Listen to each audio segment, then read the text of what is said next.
Hi friends, আমাদের এক বন্ধু জানতে চেয়েছো যে বাড়িতে ব্যবহৃত নর্মাল যে আইপিএস রয়েছে সেই আইপিএসটা যে কিভাবে সোলার আইপিএসে কনভার্ট করা যায় তার একটা ভিডিও এই ভিডিওটি রিকোয়েস্ট হিসেবে বানানো।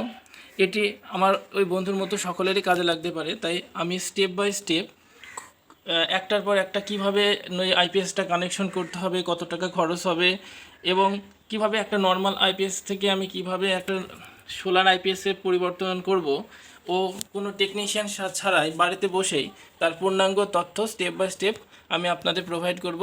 তা ভিডিওটি শেষ পর্যন্ত দেখার জন্য আপনাদের অনুরোধ করছি।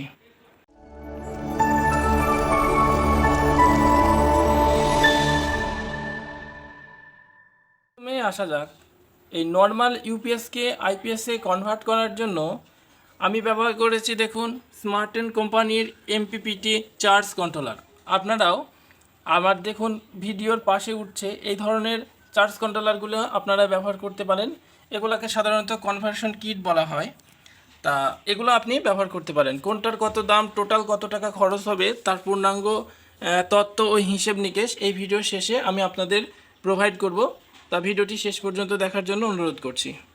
এবার আসা যাক এর কানেকশান পদ্ধতি নিয়ে। দেখুন এখানে যে তার দেখছেন এটা সোলার থেকে আমার কারেন্ট দুই তারে আসছে MC4 কানেক্ট দিয়ে। এটা দেখুন এই তারটা হয়ে আমার যে কনভার্সন কিট রয়েছে এই কনভার্সন কিটের দেখুন এখানে ইনপুট হচ্ছে। এবার ওইখান থেকে ইনপুট হওয়ার পর এখান থেকে 12 ভোল্টে কারেন্ট আমার এই তার হয়ে দেখুন ব্যাটারির মধ্যে গিয়ে তার দু টার্মিনালের সঙ্গে লেগে গেছে। ও আরও ব্যাটারির সঙ্গে দুটো তার দেখুন আমার ইউপিএসের যে মোটা মোটা লাল ও কালো তার দেখছেন এটা উপরে এসে এই ইউপিএসের সঙ্গে যুক্ত হয়ে গেছে। এবার দেখুন এই এমপিপিটি চার্জ কন্ট্রোলার থেকে একটা এসি কারেন্টের তার দেখুন এই এসি কারেন্টের তারটি বার হয়েছে। এটা আমার যে মেন বোর্ড রয়েছে সেই বোর্ডের এটি আমার মেন বোর্ডের সঙ্গে চলে যাবে। ও এই যে দেখুন এই ইউপিএসের একটা কেবল রয়েছে সেই কেবলটি আমার এখানে লাগানো আছে।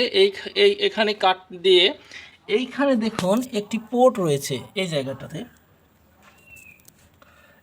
এটা খুলে এর ভিতরে তিনটি তার লাগানোর জায়গা রয়েছে। ওখানে ওই নিউট্রাল, আর্থিং ও লাইভ অর্থাৎ লাল, নীল ও কালো যে তারগুলো রয়েছে সেগুলো আমাকে এখানে আটকে দিতে হবে। তাহলে আপনার তৈরি হয়ে যাবে অটোমেটিক সোলার ইউপিএস।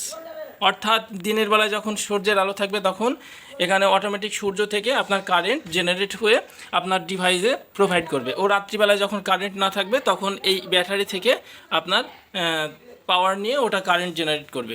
কিন্তু আমার এখানে দেখুন সিস্টেম একটু অন্য রয়েছে। আমার এটা হচ্ছে ম্যানুয়াল সোলার ইউপিএস, এই জন্য আমি দেখুন এই কর্ডটি লাগাইনি।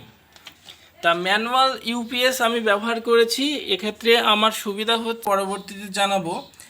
আর এই যে আমি আপনাকে মৌখিকভাবে যে জিনিসগুলো স্টেপ বাই স্টেপ দেখালাম এই জিনিসগুলি আপনারা যদি আপনাদের একটা ডায়াগ্রাম দিচ্ছি ওই ডায়াগ্রামটা ফলো করলে খুব সহজেই নিজে আপনারা এটা নিজেই সেটিং করতে পারবেন। আমাদের এই কর্মযজ্ঞে যদি আপনি উপকৃত হন তাহলে চ্যানেলটিকে সাবস্ক্রাইব করে পাশে আসা বেল আইকনটি প্রেস করে রাখুন। এবার চলুন কোন জিনিসের বা কোনটার কত দাম নিয়েছে ও কোনটা কত টাকা খরচ হয়েছে সেটা দেখা যাক। স্মার্ট কোম্পানির এমপিপিটি এই সোলার চার্জ কন্ট্রোলারটির দাম হচ্ছে 6169। ও যদি আপনি PWM চান তাহলে মাইক্রোটেকের এই 10 অ্যাম্পিয়ারেরটির দাম হচ্ছে 1690 টাকা ও 30 অ্যাম্পিয়ারের এই চার্জ কন্ট্রোলারটির দাম হচ্ছে 2390 টাকা। এছাড়াও আপনারা যদি এমপিপিটি ইউটিএল কোম্পানির 40 অ্যাম্পিয়ারের চার্জ কন্ট্রোলারটি নেন তাহলে এটার দাম পড়বে 5999 টাকা।